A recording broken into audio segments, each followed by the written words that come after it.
Assalamualaikum warahmatullahi wabarakatuh. Sugeng siang para rawuh sedaya, utamining Bapak utawa Ibu guru saha rencang-rencang ingkang kula tresnani. Puji syukur kita aturaken dumateng Gusti Allah Subhanahu wa taala, awit saking rahmat lan pangayomanipun kita sedaya saged makempal ing kelas punika kanthi sehat lan rahayu. Ing dinten punika kita badhe nampilaken presentasi babagan salah satunggaling tradisi budaya Jawa, inggih punika tingkeban utawi mitoni.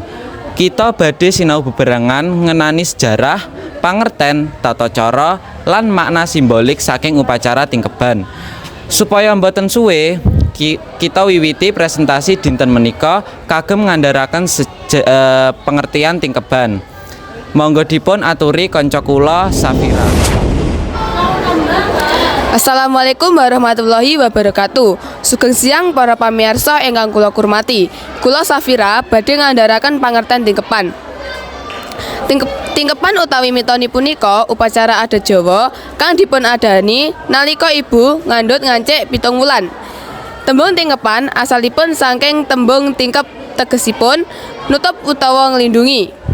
Maknanipun wiwit saking wulan kapitu ibu ngandhut kedah luweh dijaga, diparingi ketenangan lan dipun dongaaken supaya bayi ing jero kandhutan tansah sehat lan slamet.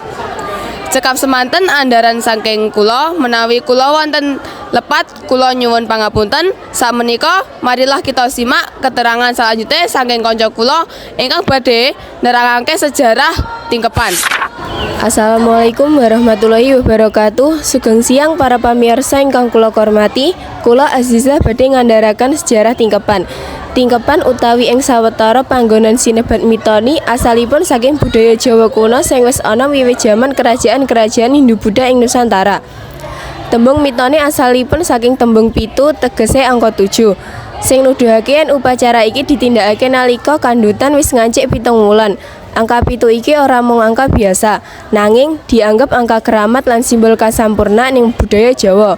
Mula saka kuwi, masyarakat percaya yen nalika wektu iki jabang bayi wis wiwit sempurna lan mapan saengga perlu dienekake upacara panyuwunan berkah. Cekap semanten andharan saking kula, menawi wonten lepat kula nyuwun pangapunten. Mekanten sekedhik sejarah saking tingkeban sakmenika kula aturaken dumateng kanca kula Nada. Assalamualaikum warahmatullahi wabarakatuh. Sugeng siang para pamirsa ingkang kula hormati.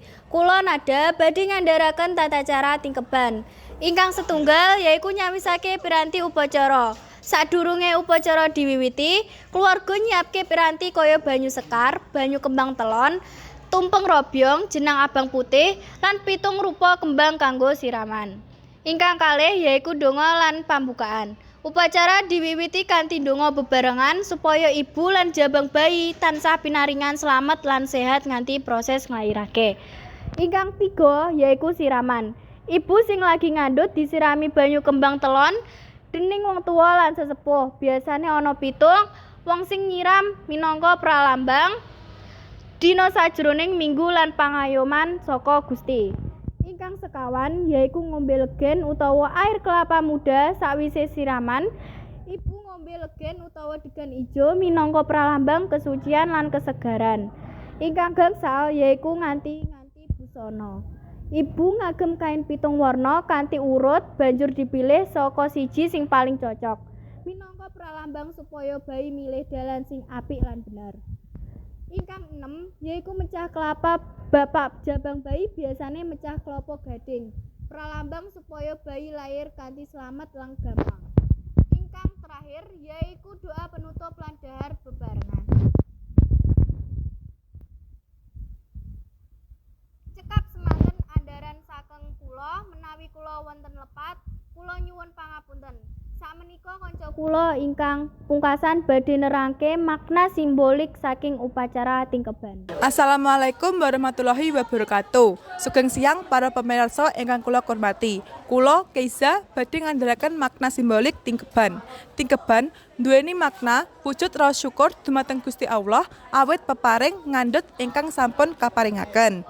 Nyuwun donga lan pangajab supados ibu lan jabang bayi wilujeng sadangunipun ngandhut dumugi babaran. Ngreketaken sesambetan kaluwarga lan masyarakat kanthi sami-sami ndongaaken lan paring panyengkuyung. Uga gambaraken gotong royong lan kekeluargaan ingkang saking turun-temurun.